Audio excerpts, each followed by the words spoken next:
كلام اليوم على ولاد صغير كان يحلم برشا، حتى لو كان ساكت برشا. على ولاد كان كي تنظر له في عينيه ترى الطيبة والأخلاق، وفي نفس الوقت التحدي والعزيمة. نحكي لكم على ولاية حشام ما يتكلمش، أما خاطب الملايين تخلوا وسكن قلوبهم. نحكي لكم على اللي عطاه من غير حسابات، على خاطر ما كانش يفهم في الأرقام، على قد ما هزوا قلبه ومحبته للناس والبلاد. نحكي لكم على قلب الأسد. الكلام اليوم على الهادي برخيصة. تولد الهادي برخيصة في 28 جوان 1972 في جزيرة قرقنة، اللي غادرها في نفس العام مع عائلته وتنقل باش يعيش في فرنسا وين قضى 6 سنين الأولى من عمره. 1978 يرجع برخيصة لتونس باش يتعلم ويقرأ باللغة العربية، لكن بعده على أمه وأبوه خلى الأمر يصعب عليه، وقرروا يرجعوه بحذاهم لفرنسا وين عدى 10 سنين كان فيهم غرامه الأكبر هو الرياضة الكل بكل أنواعها. كان خاصة رباح، تغرم بلعب الفولي، التنس، الباسكيت والفوتبول، وعاونته بنيته الجسمانية باش يكون مطلوب في مختلف الرياضات. لكن الهادي كان يرى في كرة القدم الرياضة الأقرب لقلبه، هي اللي رافعها في مدينته في فرنسا وين عاش وكبر. الناس الكل تلمهم الكورة حتى لو كان يفرقهم اللون، المعتقدات ولا الأصول. الهادي قرر أنه يتفرغ لكرة القدم ويبعد على كل الرياضات الأخرى. في الفوتبول لقى قرب العائلة، وفي الجمهور لقى محبة الأخوات والأصحاب. 1988 في عمر 16 سنة يرجع برخيصة لتونس، وبعد عامين كهو يلتحق بواحد من أعرق نوادي العاصمة التونسية، الترجي الرياضي التونسي، وين يعرف بداية مشواره الرياضي. 31 جان في 1991 كان تاريخ أول مقابلة ليه في صفوف الترجي وفي دربي العاصمة بين الترجي والإفريقي. وحتى كان من الأول أداؤه ما أقنعش متتبعي كرة القدم، إلا أنه انضباطه في الميدان، اندفاعه البدني الكبير ومواظبته خلاو الكل يقتنع بموهبة ولد قرقنة وعزمه على النجاح. برخيصة مدافع صحيح، مدافع اختير ومنافس شرس، بنيته البدنية اللي تقرب 2 أمتار، اندفاعه وتحكمه. لكنه كان مدافع من تينة أخرى، كان يطلع يساند هجومات فريقه، يقف في 18 متر وقناص الأصعب الكرات بمهارته وقراءته للعب وتطبيق متقن الخطط التمرينات. واختيره والهدف ممتاز من هادي برخيصة، الهدف الأول لصالح الترجي الرياضي التونسي في الدقيقة 36 في الركنية. بلها كان كل ما يطلع على دفاع المنافس يضرب ويوجع. الهادي كل ما يلعب ما يبخلش على جمعيته ولا على المنتخب، يساند ويقف، يلعب وتراه من بقعة لبقعة في الميدان، مجند حاضر ومتأهب للانتصار. مميزات خلته يكون ورقة رابحة للترجي الرياضي التونسي والمنتخب الوطني في أكثر من مرة. هو اللي توج 3 مرات بطل تونس مع فريقه مواسم 90 91 92 93 و93 94. ربح مع الترجي كأس تونس عام 1991، الكأس العربية، كأس السوبر الأفريقية والكأس الأفرو أسيوية. وشكون ينسى نهائي كأس أفريقيا للأندية البطلة 1994 ومقابلة قدام الزمالك المصري يهدي فيها بلها اللقب التاريخي للترجي الرياضي التونسي. هدف أول بالراس البلها، وهدف ثالث في عكس هجوم على طريقة كبار الهدافين يحقق بها بلها حلم الملايين ويتوج فريقه ملك على أقوى البطولات الأفريقية. عمروني وعبد القادر بن حسن يطلب الكرة، تخلط له الكرة، وفما الهادي برخيصة يطلب الكرة في وسط الدفاع. هادي برخيصة والهدف الثالث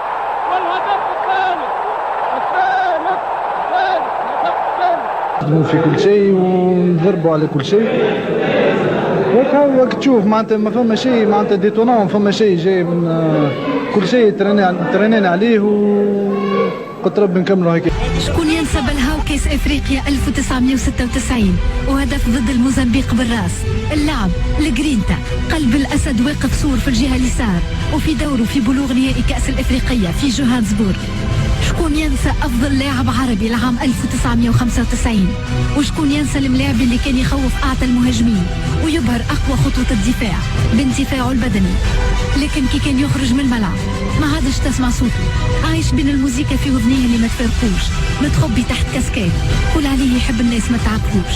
تصوير صنعت الأول مرة في تونس صورة اللاعب النجم، لاعب مغرومين به كبار وصغار، أولاد جمعيته ولا جمعيات أخرين. الناس الكل تحبه، الناس الكلها تتبعه، والناس الكلها تهتف باسمه.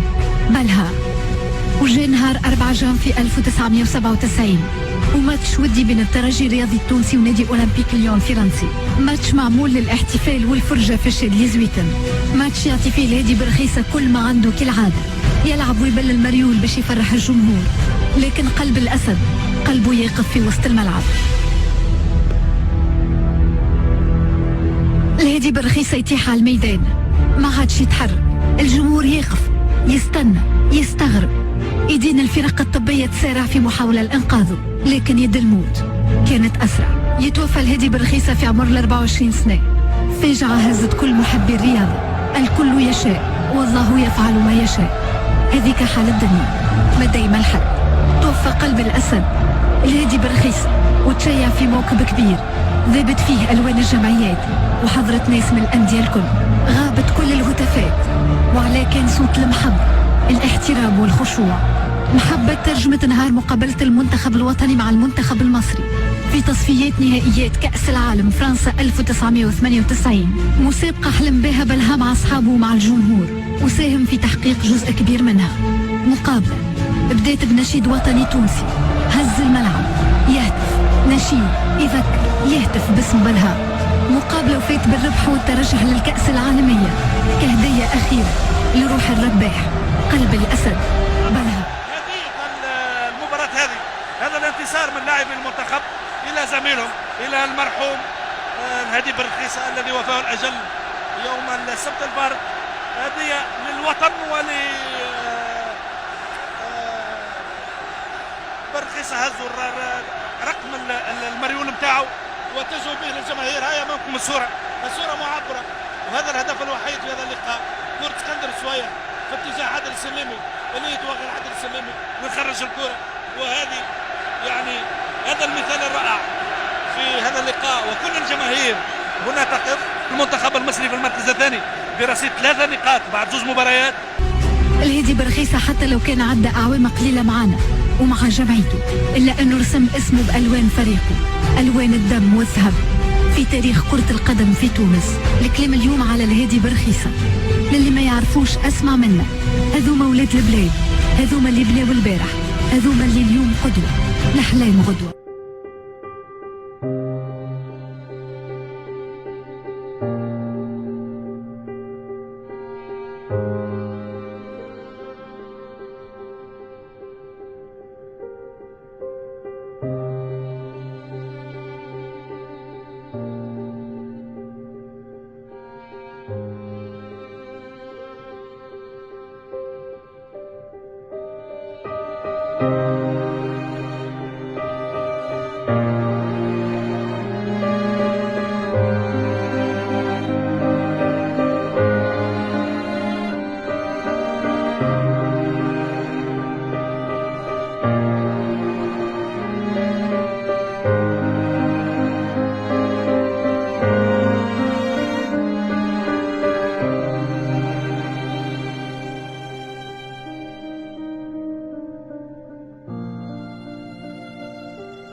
مصادر طبية لوكالة تونس إفريقيا لأنباء أن الوفاة نتجت إثر نوبة قلبية، وعلم لدى مسؤول الطرد الرياضي أن التحريات الطبية أثبتت أن المرحوم الهادي برخيصة قد فارق الحياة على أرضية ملعب الشادلي زويتن قبل الإسعافات الأولية من طرف الطاقم الطبي للطرد الرياضي ونادي ليون الفرنسي.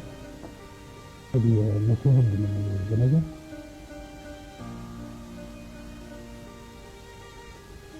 عديد من الرياضيين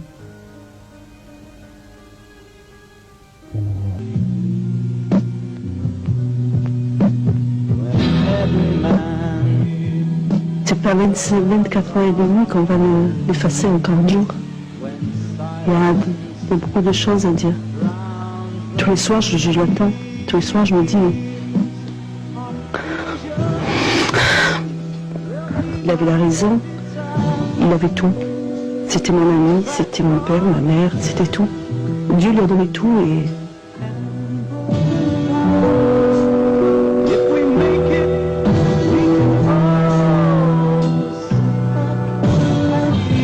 نجم نقولوا قبل كل شيء نقول الله يرحم الهادي بالخيص. الله يرحم. عم برشا ناس توفى من احنا ما توفاش مازال حي.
حمروني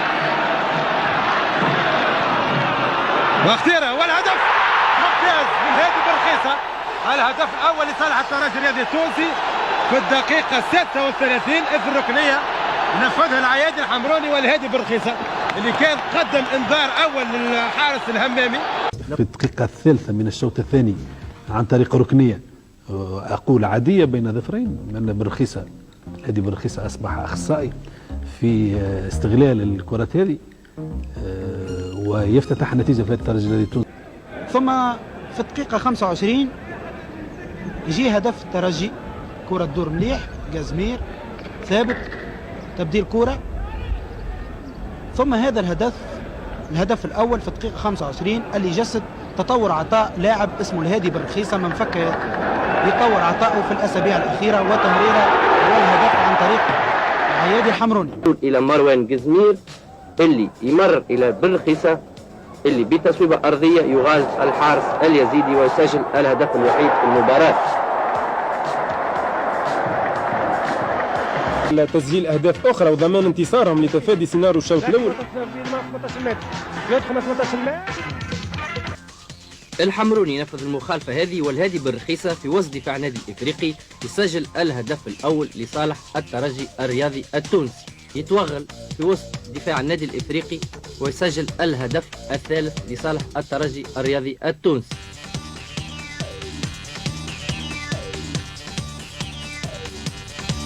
هذه إعادة للهدف الثالث للترجي الرياضي التونسي والثاني بالنسبة للهادي بالرخيصة في هذه المباراة.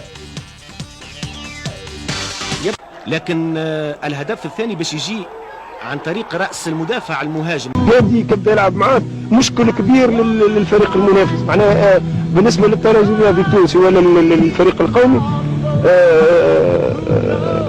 تنقص لنا اتو كبير برشا معناها ورقه معناها اتو كبير برشا خسرناه من الناحيه الرياضيه.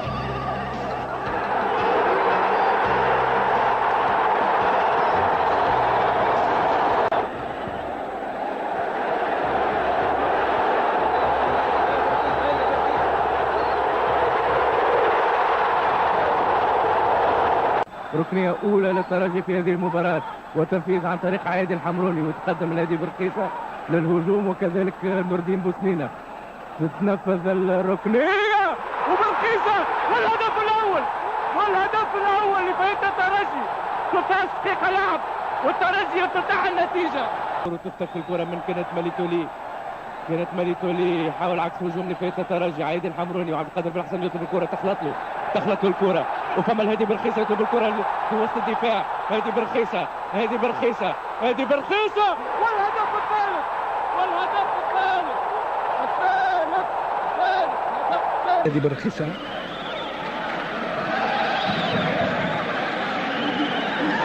ان شاء الله معناها الايام القادمه معناها باش تخرج لنا بعض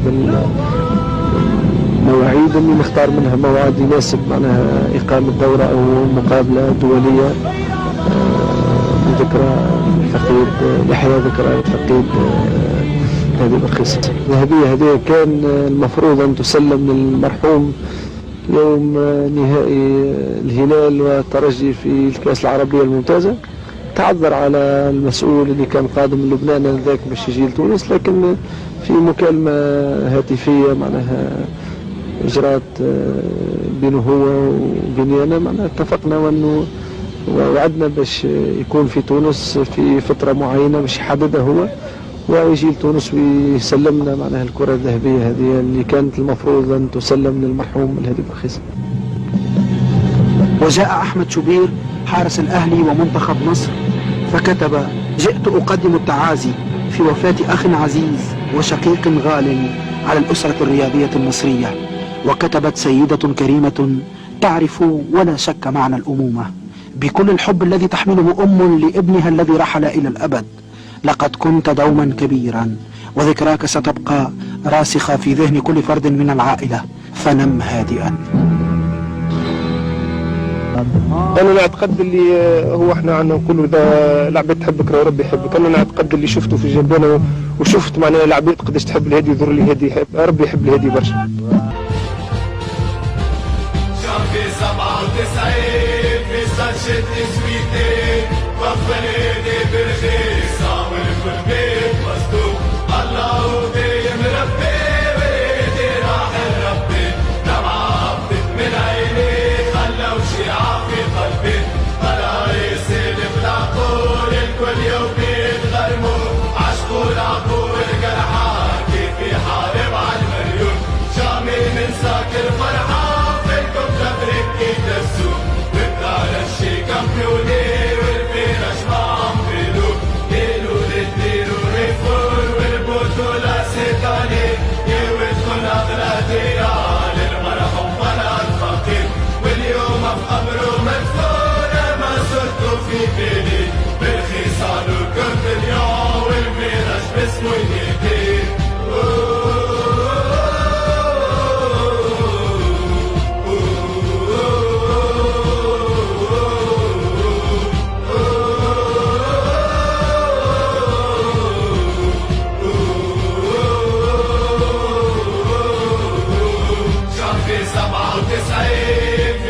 شد سويتي وقف الهادي برخيصة والكل بيت مصدوق الله دايم ربي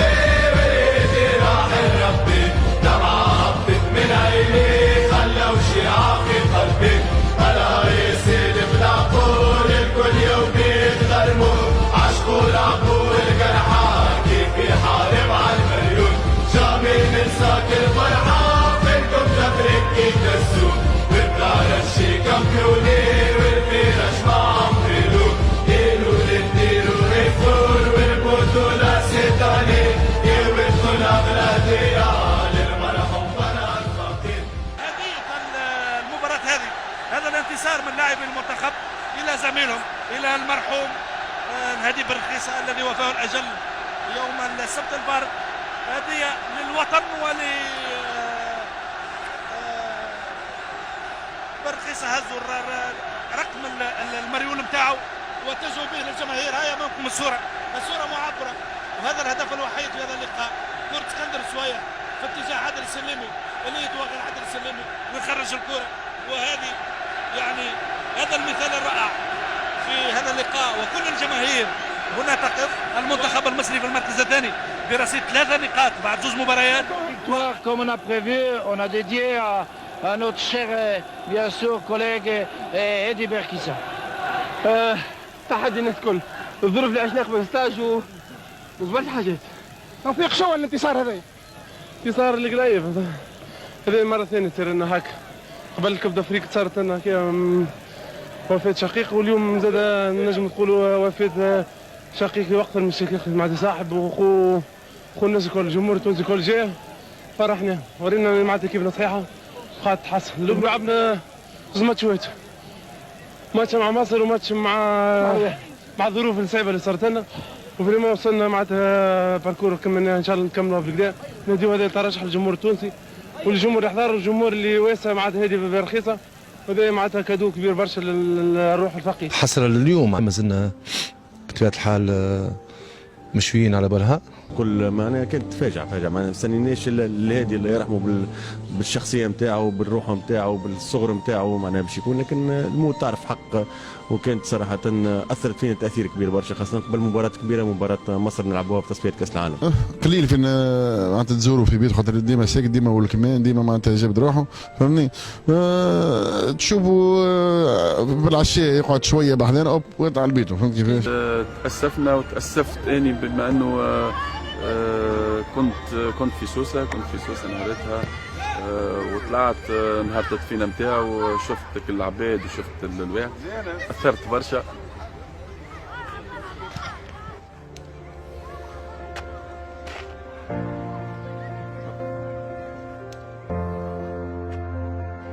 كل شيء مازال في البال.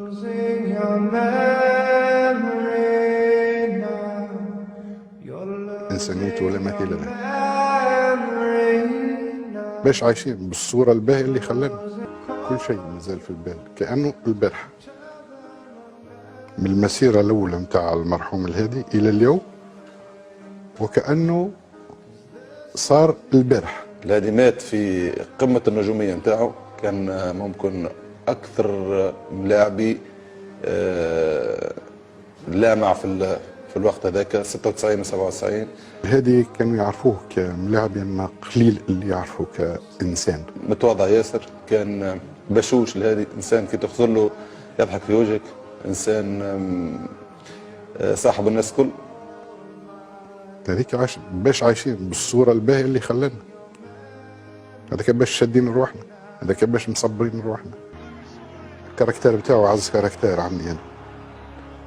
تربيته واخلاقه عاليه والرياضه نتاعو، انه الى حد ذلك اليوم المرحوم الهادي مازال ما خرجش اللعب نتاعو اللي هو مستانس يلعب به.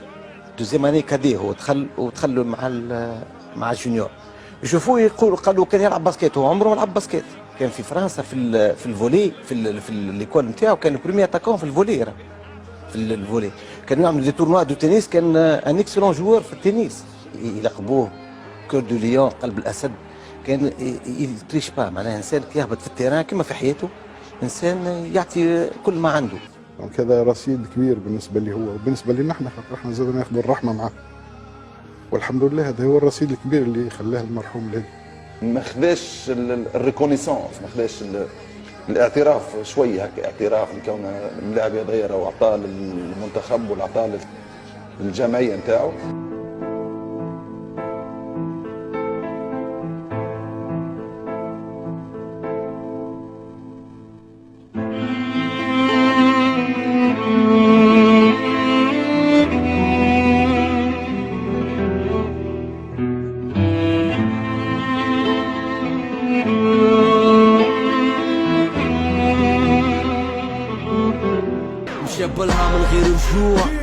مشى الغالي وخلى وراه برشا دموع، خلى القلب موجوع مشى الغالي وخلى بلاصتو، غصة في القلب كي شهيد صارت زنازتو، في التيران كومباتون جوار حاربي، مكشخ في الدم مسلم تونسي عربي، رفع الراية الفوق ترجي ديما الفوق، القلب بكى دم نهار تليريتو في صندوق، التاريخ ما يتفسخش بلها فك بلاصتو، وان تو وان تو برخيصة مركب بونتو، المرحوم محبوب هذاك المكتوب، قلب الأسد ديما حي في القلوب، العب على المريول أحمر وأسمر الكولور، حتى كي مات مكشخ تونسي فير، فرح فريري سور، فرح لي زامي، فرح التوانسة كله، فرح لي فامي. برهايا برهايا برهايا برها برهايا برهايا برهايا برها برهايا برهايا برهايا برها rest in peace rest in peace برهايا برهايا برهايا برها برهايا برهايا برهايا برها